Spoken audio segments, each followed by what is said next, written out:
Hey guys, Darryl Russell here. I'm here in Chiang Mai, Thailand for the Chiang Mai SEO conference, and I decided to kidnap some of the speakers and some of the attendees, drag them back to my apartment here and interview them just for you guys to get some exclusive content. So let's get straight into it.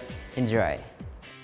Hey guys, welcome back to another episode of the Lionzil Show. We're here in Chiang Mai for the Chiang Mai SEO conference. I'm sitting here with Matt Sinners and we're discussing management actually and how that relates to SEO and ultimately why it's so important for scaling up your business, because so many people make frankly a lot of mistakes that we're getting into in this interview that really they get stuck at certain levels and they just can't scale. We're talking about how to really manage a team, how to build up a team, and ultimately how you can have your team basically take responsibility of different tasks and utilize that to really scale up your business. So it's ultimately about how to scale up, and it's very specific to SEOs. So if you're looking to grow what you're doing with your agency, affiliate site, or anything really business related really, but especially SEO, then definitely check out this interview. You're gonna learn a ton about it. So thanks for joining me, man. Let's just get straight into it.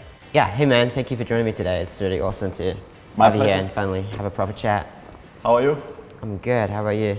Fantastic. Have fun last night? After the conference yesterday. Very good, very good. Awesome, man. So for anyone that doesn't know who you are already, do you want to introduce yourself and what you do? Yep. So my name is Matt Sinners and I run a VA company and I run a management coaching or management consulting company, primarily focused on people management. So most of what I do is really help people, help them how to build companies and how to scale companies, particularly through managing people more effectively. Because a lot of entrepreneurs, they're sort of in this space where they get a great idea, they start a business, suddenly they start hiring people, and one day they wake up and realize they're managing 20 people, but they aren't really doing it very effectively, right?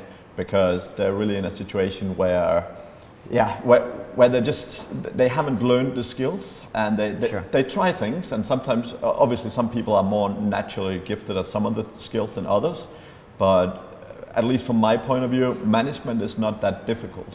So you basically have, like most other things, you have 80-20.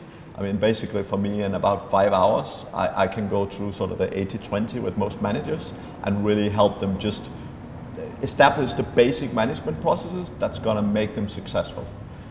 So that's what I do a lot. And then generally lots of these sort of hiring, firing questions that people often deal with. I spend a lot of time on that as well. Interesting. How did you get into that stuff? Like you're at an SEO conference and... so I used to work in IBM in outsourcing management, so in various different management roles and so on. And basically that's how that was sort of the back step of it. I actually realized already when I was 18 that I wanted to get into management. And it's a strong... it was a little bit early, but what happened was I started working in a company called Xerox, and what happened was I got this amazing boss, right? Cool. Actually, I had one boss first for a couple of months, and that was okay, but then I changed team and I got like this amazing boss, and I was so impressed with the difference she made in people's life, right? Sure. There's such a huge difference between having a job and having a job that you love showing up to. You had like a bad boss before that at any point? It wasn't a bad boss, but it was just a regular, average, let's call it a regular boss, right? Okay. But this, like when I saw like how she impacted people's life and also felt it on my own body, like how much I loved doing work, even though it was basic work, it was monotone, but I loved doing it. And that's sort of when I realized, literally within a couple of months working with her, that I don't want to do IT, I want to manage people. And literally, like I began asking a few people, like, how do I get into that? How do we start? And basically, the answer in most cases was, oh, go take this 4 or 5 year education. And my relationship with schools were not great. Basically, my philosophy is this thing with learning 1 hour of this, 1 hour of this, 1 hour of this. It doesn't work. If I want to learn stuff, I sit down and I disappear for a week, and then I just figure it out, right?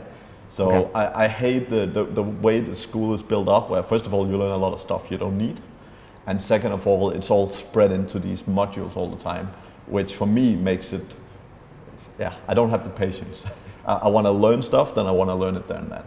So I basically went down the route of self-development. So I bought all the books I could find. I got lots of mentors and coaches and all that sort of stuff. In person or? Yeah. Okay, cool. And I mean, I worked in a big company, Xerox, so there was lots of high-level managers with Gotcha. sort of lots of good knowledge and stuff like that, right? So Where are you based at this point? that was in Ireland. So Okay. I left Denmark when I was about 18 to go work in Ireland.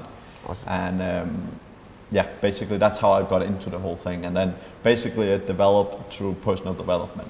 And I'd say the most frustrating thing both in Xerox and IBM was I was so passionate about management. I was so passionate making a difference.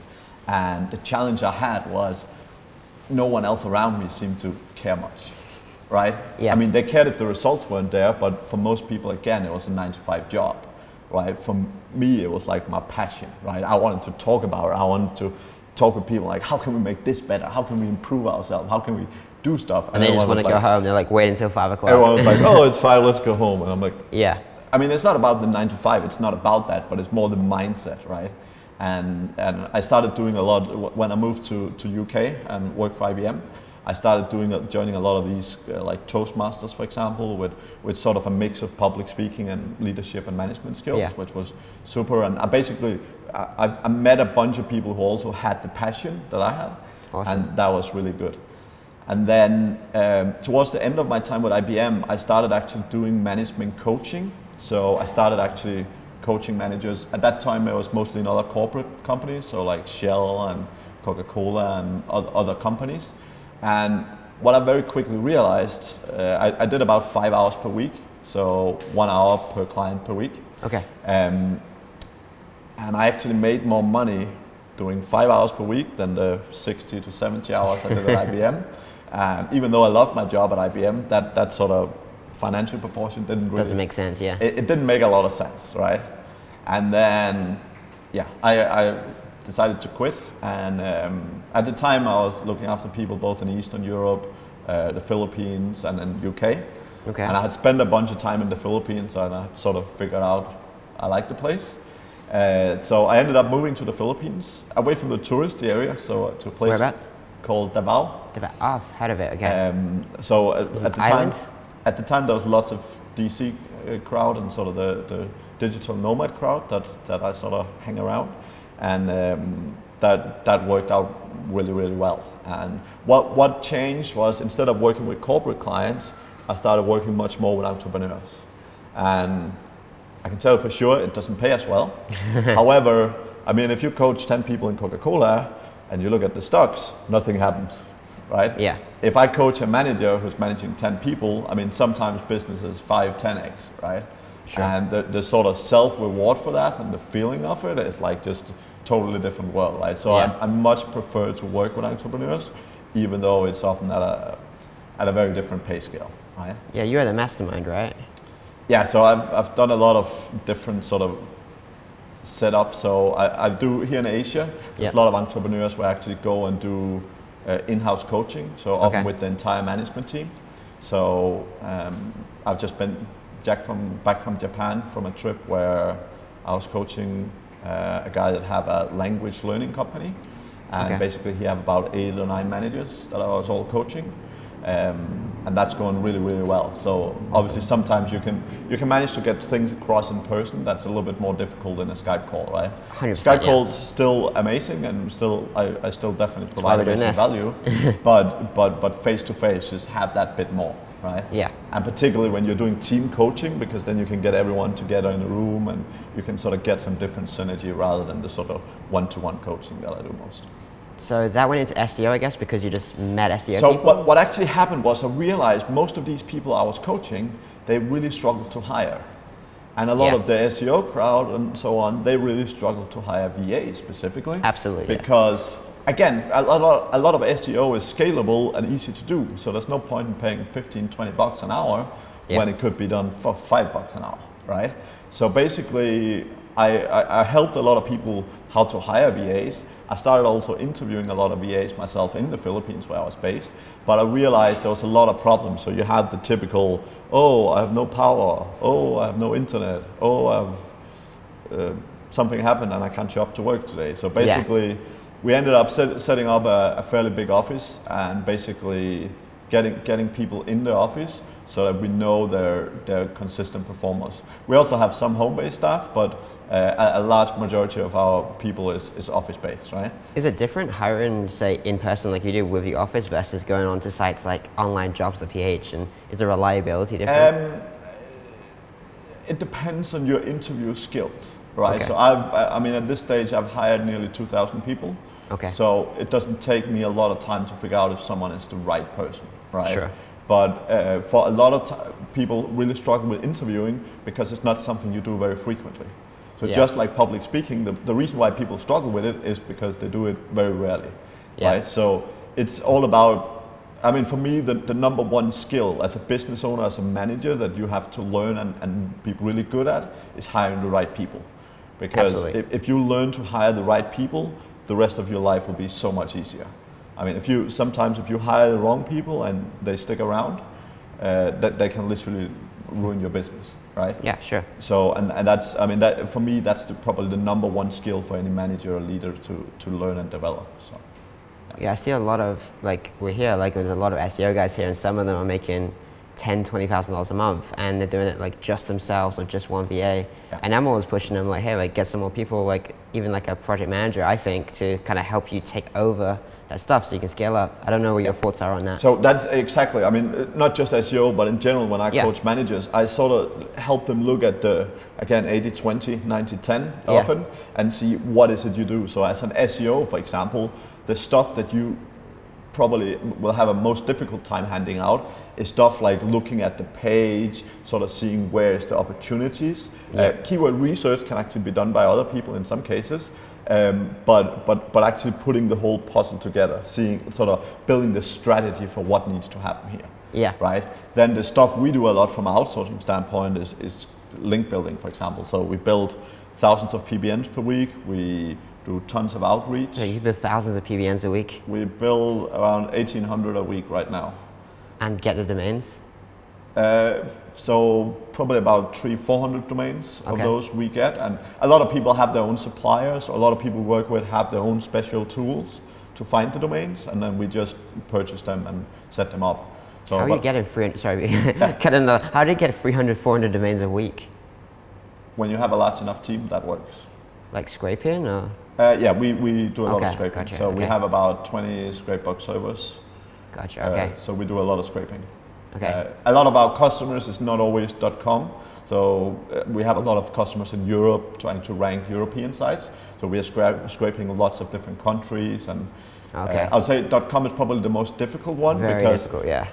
I mean, for .com you need to look at 1,000 domains to find a good one. Whereas in many European countries, you maybe need to look at 100 or 50 because there's just a lot less people looking for it, right? Yeah, absolutely. But in general, I mean, we get a lot of .coms as well, and we have a huge team getting a lot of href credits. And nice. So, yeah. So what was the thought? I cut you off and I asked you that you were going somewhere. Yeah, sorry. So yeah, the main piece is so basically anything to do with link building, right, is usually scalable. It's usually something that can be put out. Even stuff like internal links or even internal checklists, right? So we have a few people that do go through the internal link structure, going through the internal SEO on pages, and most clients say, oh, but it's so unique every time, and it's not really. In most cases, you can make a process that say, look for this, look for this, look for this, look for this. And again, you get 80-20, 90-10, right? Yeah. And yeah, sometimes you can get a little bit more if you have someone who's amazing at it, who's like, oh, we could tweak it slightly, right? But again, if you can get 80% or 90% of the benefit and not having to do it yourself, that leaves you much more space for doing the unique stuff, right? So as I say to most SEOs, if you can do one site 100% or 5 sites 90%, I'll tell you what makes the most money. Yeah, absolutely, right? Yeah. And that's the mindset that you have to have. So a lot of SEOs is sort of a perfectionist type of personality. I am. And you are as well. I belong in that category as well. Yeah. But when you actually learn the value of not everything needs to be perfect, right? So the same, I mean, when you do outreach or when you do some of these things, I mean, yeah, great. If you do it perfect every time, awesome. But if you get someone else to do it, you get 90% of the benefit, and you can basically pay you out of it for $500 a month, right? Yeah. I mean, like, the benefit is just so phenomenal compared to the opposite, right? I had someone say about copywriting recently that a lot of business owners like to write their own copy, their sales pages and stuff, because it's very important and it converts really well. But they hired a copywriter, and he said even if they do it 80% as good, that person writes copy from morning till night every single day, as they only have maybe an hour slot every morning that they can fit that in. So in that specific regard, so what I would say, if it's a specific industry, I think it makes sense for the owner to write initially. That actually help give the copywriter a good idea of what they're focusing on and how they see the audience, right? Yeah. But then, I mean, me for example, I don't know colors. Like I don't know if blue and green looks good together or it looks ugly, right? So like anything I do with design, I always tell other people I'm not natively English, so I write well, but I'm not a copywriter. So if I have a website myself where the domain is, or where it's like a powerful money page, you get someone else to do it, right? Yeah. Because again, for me, if you look at it from an SEO standpoint, the value add you have to know exactly where you add the value, right? And most people are always afraid, right? They're afraid I can't afford to pay, but for most people, it ends up being the most expensive decisions, right? Because what happens is as soon as you start hiring, as long as you see some success with the delegation, you really see your business explode, right?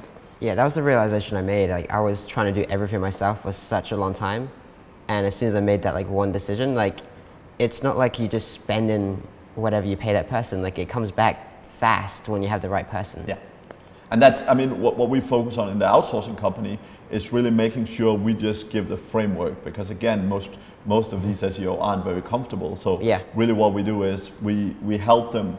Often we ask them for a video of the process and them explaining, but then we actually help them document it, and then we help them execute the process, right? And really, we put the people in an office, we make sure the people are managed, and basically that means that from an overall point of view, we're just looking at executing repeatedly, right? So basically for our clients, they make sure that they have a good description, they make sure they have the process, and if the VA needs any sort of training or adjustment, they usually do that, and then tell them what tasks to do, right? So for building PBNs, for example, for most of our clients, we basically get a sheet saying, actually for some of our clients, we just get an anchor text sheet, right? Yep. And they say, okay, we need these 10 anchor texts for this one, we need 20 anchor texts for this one, 40 for this one, right? And then we have all the process that say, okay, then we need to build X amount of PBNs, we need to get this content. So again, for many people, instead of them ordering the content, our VAs actually have direct access to their writers, communicate with the writer and say, okay, now I need 4 pieces of sport content about this topic, can you deliver please? And so basically they end up doing most of all the time taking stuff. That's awesome. Because often that's why people struggle, right? Because they always feel like they have to put it all together. So they have a writer that do one thing, they have someone else doing something, and they are always sitting doing the work in the end, right? Yeah. Whereas from my point of view, you really have to, and it takes a little time to build the system, but as soon as you have the system, it works really, really well, right? Yeah, and I know it's like a big step people make is they're doing it all themselves, then they hire a VA, maybe 2 or 3 VAs, and then suddenly they're not doing it themselves, they're just micromanaging the VAs that do it for them. And again, they get a little bit of benefit, but that's not 80-20, that's 20-80. So they get 20% of the benefit, and they spend 80% of the time they would have otherwise, right? So they're getting a slight benefit, but not much. So how does someone like actually apply this? So someone, let's say that they're running, I don't know, a SEO business that got a few clients they're ranking, or affiliate sites, doesn't even matter, just ranking new sites, and they're building new ones or getting new clients that they're constantly ranking. How do they, if they just manage it all themselves right now, what's the first step they should take? So the first step, for example, one of the last clients I helped was a guy in local SEO. Okay. Right? And again, it was a slightly different from many of, a lot of my clients are very large clients, but this guy was fairly small, right? And basically the first steps we took with him was looking at something as simple as, like, he was ordering citations. Yep. He was ordering content. He was doing a little bit of link building, but most of it was, he basically bought links of different providers, right? Yeah. So what we actually did was, I sat down with him, we looked at those processes, and none of that he needed to be involved in, right? Okay. So we basically figured out, so the one thing that was very important for citation was that the address was 100% correct every time. Yep. Right? So he basically checked that the information he got from the client was the way it should be. But then he basically put it into a Trello board for our VA, and they ordered the citations. They communicated with PBN Butler, and they did all the work, right? They were the ones then going, again, he said, we need 3 money pages, and these are the pages, I mean, he had looked at the keywords, and he had figured out this is 3 money pages. Yep. Again, our VA went to order the content, put the content up, do all the internal structure and optimization. Because it doesn't seem like that much, right? But it is when you're constantly doing all these little things. That's the thing. The key thing is distraction. Like spinning away here. The key thing is distraction. So every time you get distracted and you have to, oh, I'll do this, it takes 5 minutes. The point is you take your eye off the ball, right? And that's where people fail, because then they don't have that energy to put in, oh, I wanted to do this thing, but I was so busy today. And it's always these small things. It's like answering this email and so on, right? But basically, we ended up literally his entire process. I mean, the only thing he did was look at a page when it comes in. If it only needed like link building and citations, he would just do an anchor text plan. So rather than him spending nearly all his time, he had at the time 5 clients, and he was literally spending 100% of his, 95% of his time with these 5 clients, right? It basically went down to the stage where he's literally spending maybe half an hour a day maximum looking at things, and then the rest of it the VA takes care of, right? And reality is, when you hire people, I hate the term VAs, because people treat VAs differently than other employees, but don't ever do that, right? It's a regular employee, and anywhere in the world you hire someone, at some stage they will make mistakes, right? Of course. I mean, the way you learned was making mistakes, right? People will do these guys here sitting there, they've made mistakes. Yeah, and that's the key thing, right? If you expect that someone goes in and do it better than you did from day one, you're making a big mistake, right? And we've made mistakes too, of course. Constantly. Probably worse. Constantly, right? Yeah. And the problem is, when we're making mistakes, it's because we're so busy that we're forgetting very important stuff, right? Yeah. And that's actually a bigger mistake. So, yeah. But generally, the whole mindset I have is, if you're doing something that someone getting paid less than you could be doing, you're really wasting company resources, right? This is the same at home, right? If you spend 2 hours doing your washing, and you could hire someone to do it that's paid less an hour than you are, why are you doing your own washing? If you hate it. Yeah. If you hate it. Like the same, cleaning or like cooking or like any of that stuff, right? I look at it on a life perspective, right? And I say, where can you actually get more time or get more enjoyable time where it makes financial sense to you? No, I love this. Like in Vietnam, like I'm living now, like I have cleaners come around, everything, just go on this app, request one, come around. It's like they do everything for me. I don't want to do any of that stuff. And one, it's kind of lazy maybe, but it's also very efficient because it allows me to do what I enjoy doing. And that's why, like, most of us build our businesses so we can do that. Yeah. Like, and for me, like I keep saying outsource, outsource, outsource. Even if you have an office, hire someone who come and change the light bulbs and like fix the toilet or whatever. Bring some food and drinks around, whatever. Don't do it yourself. Yeah. Right, hire someone to do it. It might cost a little bit of money, but the headache and the time and effort you put into it, and but like you said, though, you figure out how much your time is worth, right? Exactly, and that's the point, right? Where people go wrong is because they're not making a lot of money, they don't consider their time worth very much. Yeah. But the reason why they aren't making a lot of money is because they aren't considering their time being worth money. Yeah. Right. And it's the same charging. I mean, I saw your speech yesterday, and you're like, okay, well, start with $1,000 a month. And that's great, but if you spend $600-700 a month doing the actual work, 1,000 is not a lot of money, right? A lot of people think, wow, $1,000, I have $1,000. But if you spend 700 of them again, you have $300. Yeah. Now, doing work for $300 is okay, as long as you don't spend very much time on it. Again, if you spend 1 or 2 hours a month making $300, that's probably okay. Then you make about $150 an hour. That's why I clarified to someone afterwards, because they asked me, like, if I get a client for like $500 a month, is that okay? I was like, it is if you do basically nothing and you have automated reporting and going out and it works outsourced and you just take $500 like or $200, whatever you get out of that, just pure profit. Yeah. Yeah, and that's the key thing. But the mindset is critical, though, right? The mindset of look at what do you make versus the key challenge of what are you actually spending in time and resources to make that money. But do you recommend then that someone first figures out like how much like an hour at a time is worth? Like, no, what I recommend is doing what actually you recommended yesterday is pick a client and charge a lot of money. Okay, right? cool. No, but I mean, if you're doing SEO, for example, right? You're in a space, people don't understand the value you add. The problem most people in SEO have is they're trying to sell SEO, right? Yeah. Which is, to people that don't understand it, that's nothing. But if you're selling business, if you're telling people, I will get X amount more people walking in your front door every single day, if you pay me this amount of money, they'll be like, okay, take my money. Right? Exactly, yeah. That's 100%. the way it works. Or if I can get you, like if you work with a plumber or whatever, and you say, okay, plumber, I can get you 100 more leads. And I'm like, I only have 5 customers a week right now. If you get me 100 more leads, I'll be full time, right? Yeah. Great, you solved my life problems. Take my money, right? I mean, SEO is and web development is very similar as well. Right? People always try and sell this magical formula that they know works, but the problem is they're selling what they do instead of selling the outcome. And then it gets messy, right? Especially web design. It's like the client's like asking you to change, like tweak the design, change this color. It's like, but the problem with that approach is it's wrong from the start. Exactly. The point is, as a web developer, when I go to a web developer, they ask me, what do you want? I mean, for me, that's like going to a mechanic and they're asking, what do you want us to do? And I'm like, I don't know, I'm not a mechanic, right?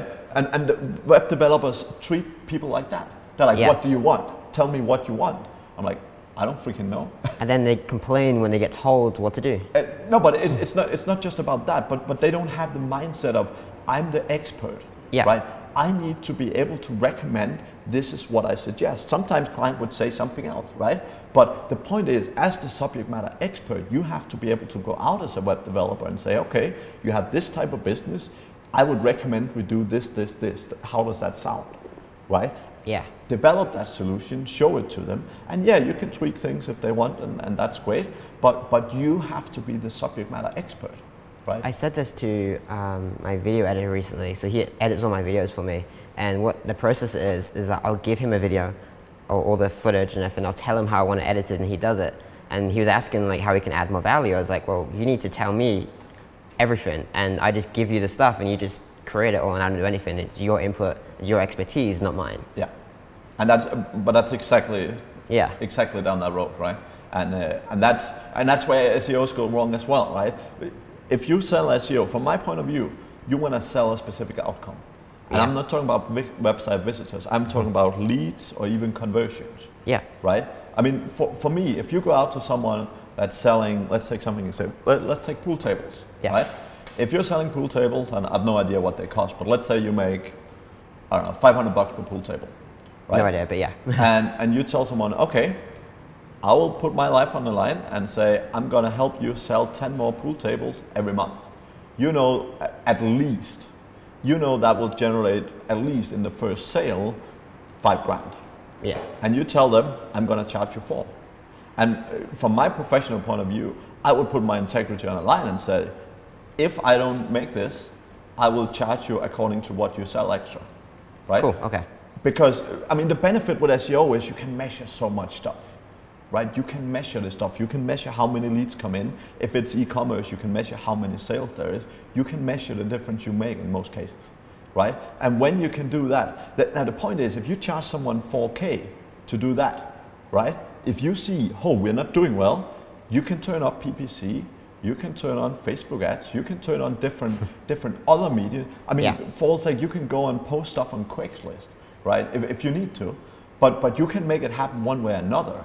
The key thing is, if you say, this is the outcome I'll get you, and you deliver that, people will keep paying you more money. Now, if you say, I can get you 10 more pool tables sold if you pay me $4,000, right? The month after you say, do you want to sell 20?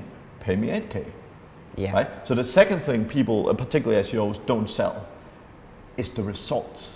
They send an automated report to the client. They hope, oh, the client must be happy because I know the numbers are good. 2 months later, the client cancels and they're like, why are you canceling? oh, well, I haven't really spoken with you. I don't really feel I'm getting enough value. Yeah. Right? Every single month, no matter if you're reported positive or negative, you get on the phone with this client and you talk to them and you tell them, okay, last month you paid me 4K, I helped you make 8K, are you ready to do more? Right? Yeah. And the same, I mean, I have people that say, oh yeah, I want to build them for a whole year. And I don't agree. Every single month when you get on the phone with them, ask them for more money, right? I love that, that's cool. You're delivering success for the money they're paying you. They know they can trust you because you deliver. If you tell them you deliver more, they pay more.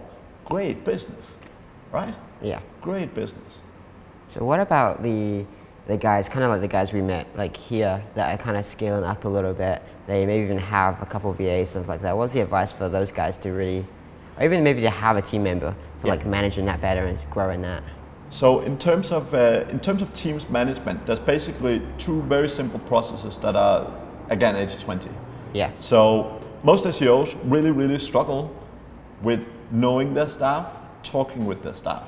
So if you're in an office with people, the reason why it's different is because you see people every day. You naturally say, hey, good morning, right? And yeah, some people also say good morning on Skype, but it's not the same thing. It's not. Right? So what you want to make sure is if you have people that are in a different location than you specifically, like you want to do it if they're in the same location as well, but particularly if they're in a different location, have half an hour with each person you manage every single week. Sit down with them and basically do a session, 10 minutes, 3 times 10 minutes. First 10 minutes is all about that, right? What do you want to talk about? Do you want to talk about football or your wedding or some work stuff, whatever you want to talk about, right? Okay. But the key thing is the way you get results from people is having great relationship with them. It's what Jonathan's saying, right, on stage. If you only do what you do because your boss tells you to, you're not going to be good. And you're not going to be a huge success for the company. Yeah. Right? The second you do what you do because you feel your boss respects you, he likes when you take initiative, right? You're going to deliver so much more. And particularly for SEOs, taking this time to talking with people. If you're not a people person, this is even more important, right? But taking the time to doing this stuff is so critical, right? Yeah. First 10 minutes, all about them. Then you have 10 minutes all about you, where you can look at results, metrics, what are you delivering? How can I help you do more? If you're not performing, how can I help you do more? If you're already performing really well, how can I make you even better? Okay. Right? Just because someone hit your goal, that doesn't mean that's their peak. Yeah. If someone hits your goal, you increase their goal. And if they say that's totally unfair, you say that's great, but I'm trying to get the most out of you. That's what we do to ourselves. That's what we do for ourselves, right? I mean, if you do running, if you have a goal, if you hit it, you set a new goal that's higher. Yeah. Right? And that's what you want to do for employees as well, right? And then the last piece is around development, right? You really want to focus on what is the development. And the key process, most entrepreneurs have learned self-development. Yeah. The one thing people don't learn in school is learning how to learn. It's true. Right? Yeah. So learning how to learn is the ability to say, I want to learn how to play guitar. What do I do? Right? Most people go buy a guitar because that's a logical step, and then they kind of sit down and then they're like playing around with it a little bit and then they stop. Right? I did because that as a they kid, haven't learned how to learn. Yeah. Now the way you want to go about this is very, very slow because you want people to have wins. So for example, if someone says, oh, I'm right now doing link building, but I really want to learn on-page SEO. Right? The problem most managers have is they tell them, okay, go do this thing. And that's the wrong approach. The right approach is, okay, that sounds awesome. I would love for you to learn this stuff. How do you think you could learn it? Right? For next week, go and research some resources, come back to me and give me what you think would be a good way for you to learn this. Give So you me don't 3 pick options. for them, you don't just give them a course and say, go do this. Exactly. Right. If someone tells you what to do and it doesn't work, they told you the wrong thing. Yeah. Right? If you're trying to do something and you make the choice and it isn't working, you find a different way. You take the ownership, right? Yeah. So that's the whole key, right? So you want to give them the opportunity to come back to you the week after with something, and that could be, oh, I want to read a book, or I have this online course, or there's this in-person training. Or I could sit down with another team member, right? You say, okay, well, which one do you think is best? Sometimes you can invest a bit of money in them and say, hey, here, let's buy this course for you. And sometimes you might not have as many finance, and you say, okay, let's get you to spend some time with this guy, right? But that's the starting, set and go. And then you want to do small goals. So if, for example, it's doing an online course of an hour, the goal for next week is watch the first 15 minutes, right? Okay. Then the week after, you then talk to them and say, what did you see the first 15 minutes? How did that help you? How did it benefit what you're trying to do? Yeah. Do you think doing the rest of this will help you, right? But the key thing is, like if it's a book, don't say read a whole book, because the problem is, so most people are the same. They start doing a deliverable the day before. And the problem is if they don't finish, or if they're like, oh, I can't read the whole book tomorrow, I'll just leave it, right? Yeah. If you tell them read chapter 1, even if they're like 15, 20 minutes earlier, they're like, oh yeah, I'll have to read chapter 1, right? But they come back to you with the feeling of, I've done this, right? Yeah, absolutely. And the thing is, when people have done that, when they've done a couple of things, they suddenly realize, wow, I now know how to learn. And I mean, sometimes if you tell them read 1 chapter, they come back and say, I couldn't stop, I had to read 10 chapters, great. Right? Yeah. But you want to make sure they at least hit your goal, because then they feel self-fulfilled. They don't have this like, oh, I didn't do what boss told me to do, or what we agreed, right? Yeah. But when you can do that, right, when people learn to do that effectively, that is such a huge win.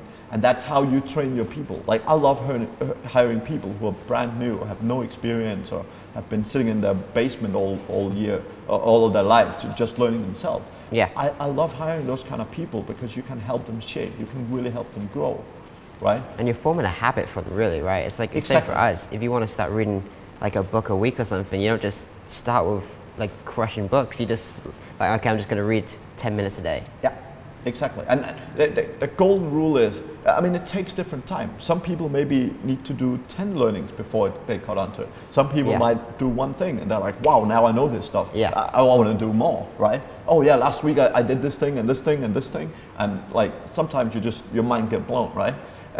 But really, it's about taking the time and patience, and do not tell them the answer. It's so important. Right? Because the problem with most detail-oriented people, like most SEOs are, is we know it all, right? We know the right answer. However, what I've realized in life is the other way often works just as well. As in, when someone comes up and tells me, oh, we should do this thing, and I'm kind of in the back of my mind, I'm saying, no, that's the wrong thing. Shitty enough, sometimes they go away and do the wrong thing, and they sometimes even get better results than I would have done. Right? Yeah. So it's very, very important to not always know it all, but let people do things the way they want to. And sometimes it's almost good to let them make that little mistake and then know better. I mean, yeah, and it's not even about mistake. For me, it's about ownership. If someone says, oh, I want to put let's say I want to do a big event with 100 people for the company. Great, let's go, right? I mean, I want to give them the experience. Like when people take the initiative, you want to give it to them. You want to give them the opportunity, right? Yeah. And the point is they take ownership, right? And that's the same thing. So delegation is one of the things a lot of people struggle with, right? And again, it's because just like with VAs, they delegate tasks rather than responsibility. Okay. If you give people ownership, instead of, if you tell someone click this button 200 times a day, right? They don't know if what shows up on the screen is wrong, because all they've been told is click this button. Sure. If you tell someone, instead of saying, okay, here's an outreach platform, I want you to send 100 emails every day, right? They open the phone book, they take the first 100, I've done my job. Yeah. Right? If you tell them the goal is to get 5 leads per week, right? This is how we have done it before, here's the process we have followed, but my goal to you is we need at least 5 leads. Right? Okay. That encouraged them not just to do the volume, but also learn and say who actually responded, who is a right client, how do I figure out, I mean, because for me, I'd much rather they send 50 mails, but to the right people, than 100 mails to the wrong people.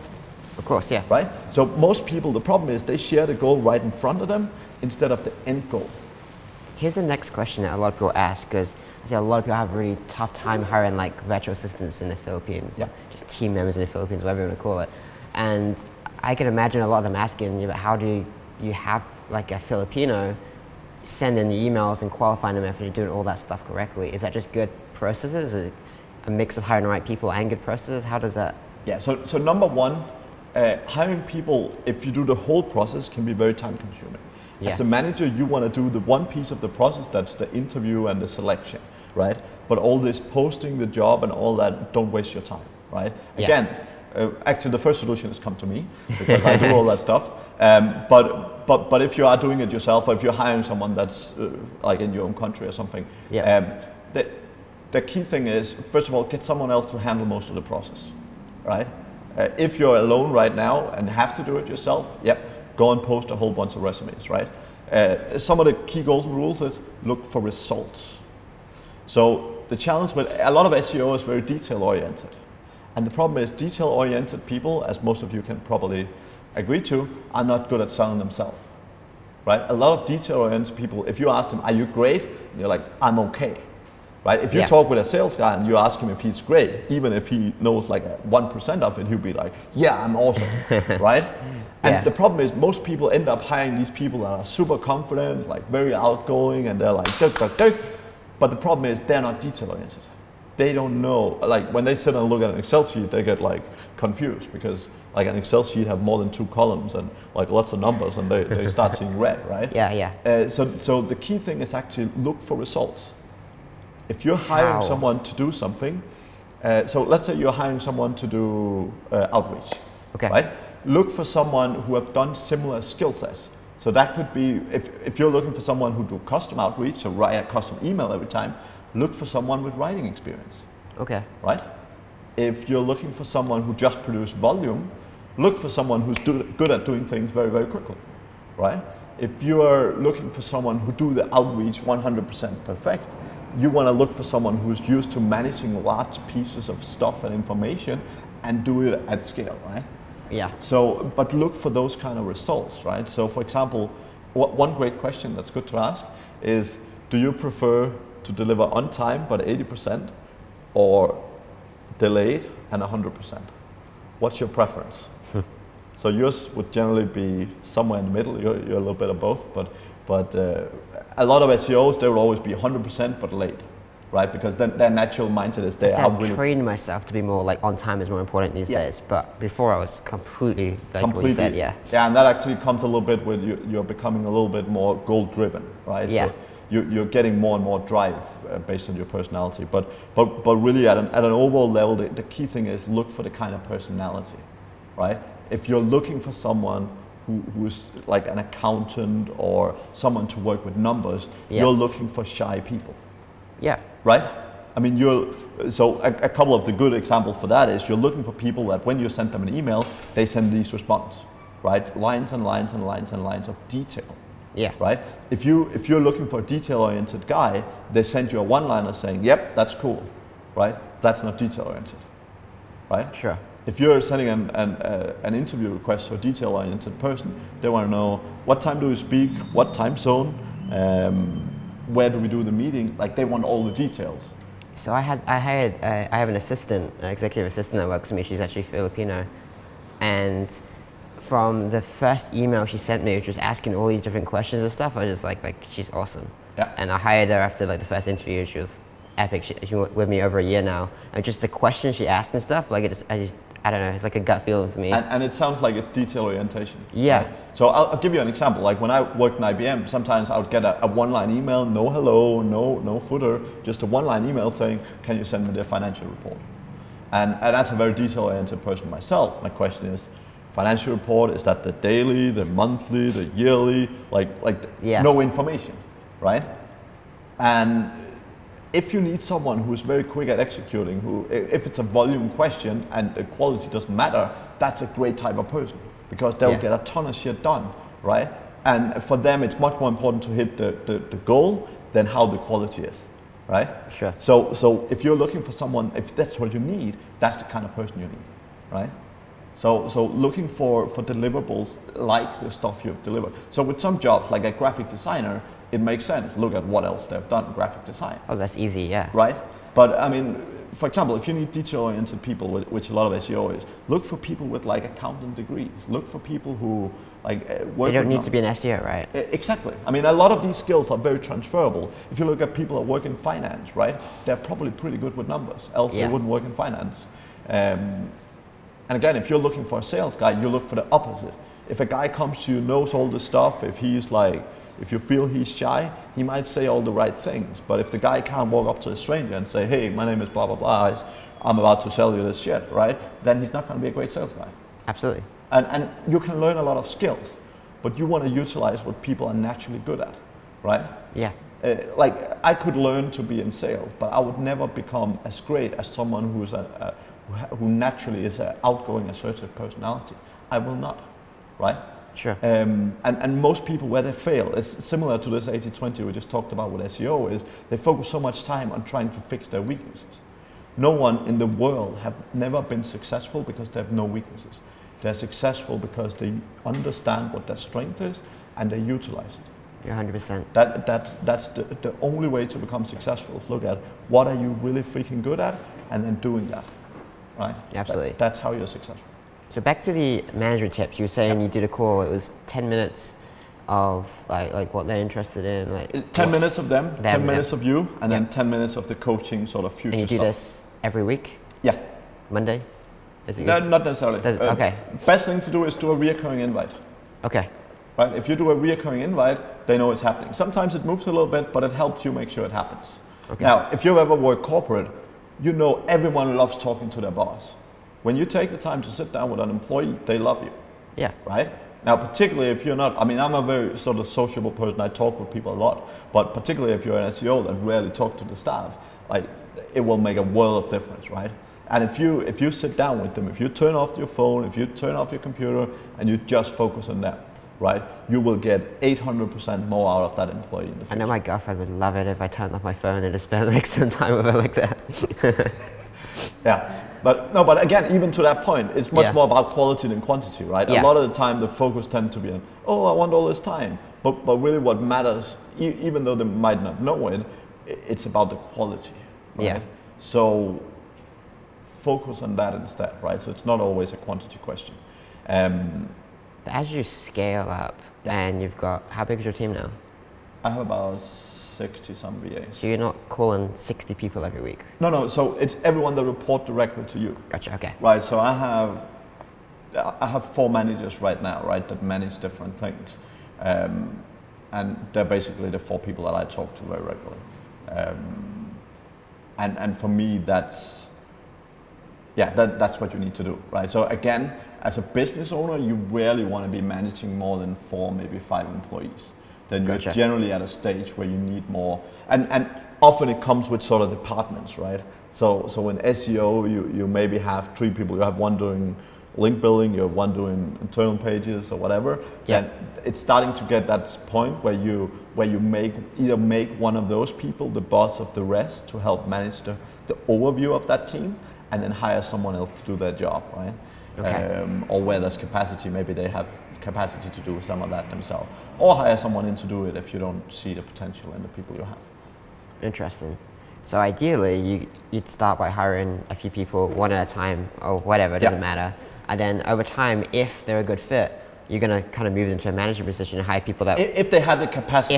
If they have the interest. Like some people don't want to manage, they just want to sit and do link building, that's what they love. Totally okay, right? But very often the benefit with building up team from within is the fact that they know your company. The problem can be if you hire someone from the outside to come and manage, they often do things very differently. They're used to very different things, right? Sure. So the benefit would always bring people in the bottom is that they come in at a different level and they sort of look at what's happening here. Yeah. If you have someone who's great at SEO coming in to manage your SEO team, they have their own vision, they have their own way of doing things, and often that can distort a little bit what sort of your way of doing things. Not always a bad thing, but it can throw things out of what's normally happening, right? Absolutely. So yeah. Here's a question then, because when I started out, I went out there and I hired VAs. First it was just little contractors and VAs, and I'd have them build up my own PBNs, I'd have them write the content, have them do the link build, have them try. not in a good way. I was kind of micromanaging everything and overall running a project. And these days, I'm usually recommending people, especially to just start out, like I'm usually saying like don't hire a VA, just go straight and hire a service for citations, hire a service for PBN links, hire a service for this. So again, it depends. So this is what I call business decisions. Okay. So if you are doing, let's say you have 20 different clients in the same niche, it makes financial sense to have your own PBN. If you run one affiliate site, it doesn't make financial sense for you to build your own PBNs because they're only ever going to have one link if you're only going to focus on one site.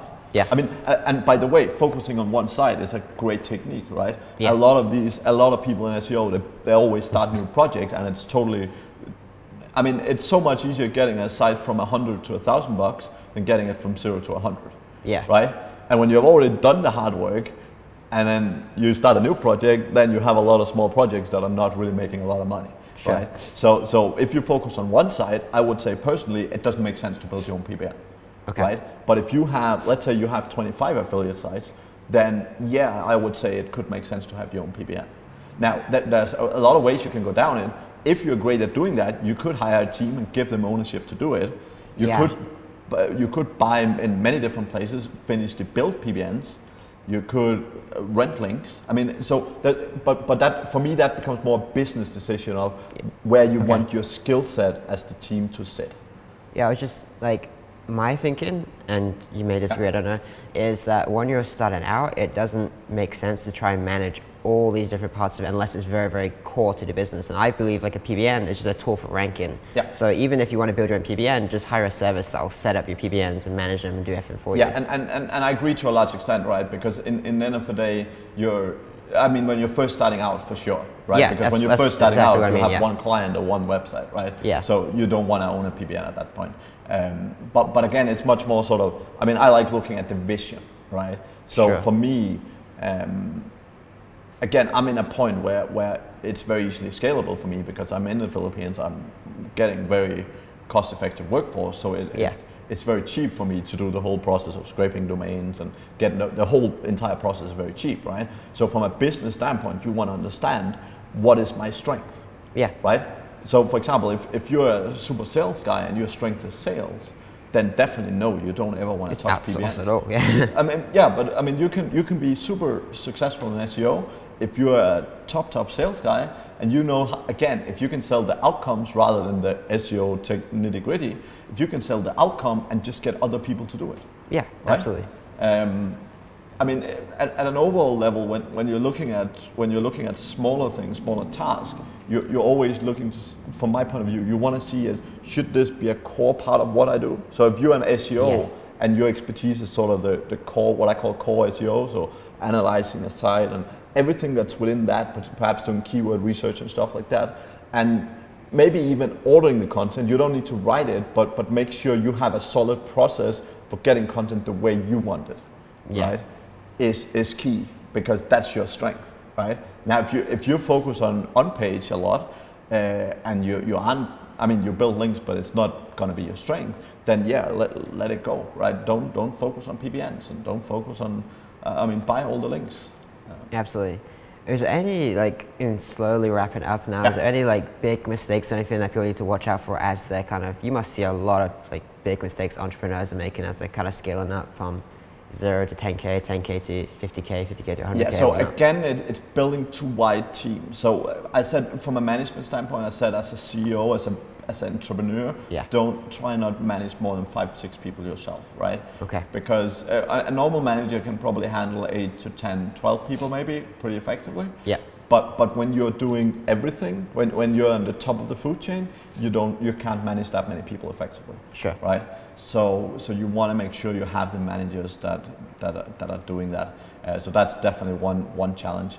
The other thing is, so again, going back to it, we talked about before, really give responsibility, right?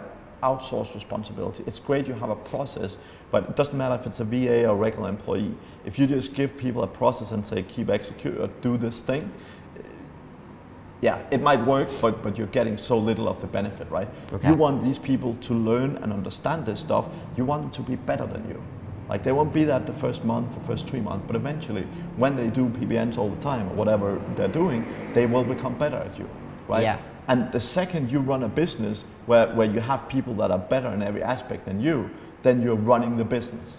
Absolutely. Then you're not doing the work, right? And actually my favorite is owning the business rather than even running it, right? Because I mean, you're most effective as a manager, as a business owner, when you don't have to do things, but you can look at, I mean, you're probably in that situation now, right? Where you're saying, okay, I can go create awesome content because that's what I want to do, right? I think that's what takes my business from here to here, right? Yeah. So the big new steps, right? Or that could be if you're in local SEO, if you want to branch out and do global SEO, that's the stuff you can start working on while your existing team is doing what they're already great at. Exactly. Someone said that, like, what do you do with your time? As like, you're hiring this team up and they're starting to do more and more of the work. What are you doing? It's like, more. Like the next spin, like whatever that is. Exactly. And again, you always want to keep growing things, right? I mean, even when it's going well, the problem is if you get stagnant, someone else will come and do better. Yeah. Any final thoughts we can kind of wrap it up about here? No, I think that's more or less it for me. I mean, all definitely. Right. Again, I'm pretty on the spot with that. From yesterday, talking with so many SEOs. That was a long day. Very interesting, and I always love helping people and sharing my knowledge. So, is there any tools or anything for the guys working with remote teams? So, I mean, what we do, keep it simple, right? If you have a suite of 10 tools that you're using all the time, I mean, for SEO, I use Ahrefs. Okay. There might be certain tools that are slightly better in some things, but it's more complication, right? We use one tool, which is Ahrefs, and that means there's one tool we need to train in.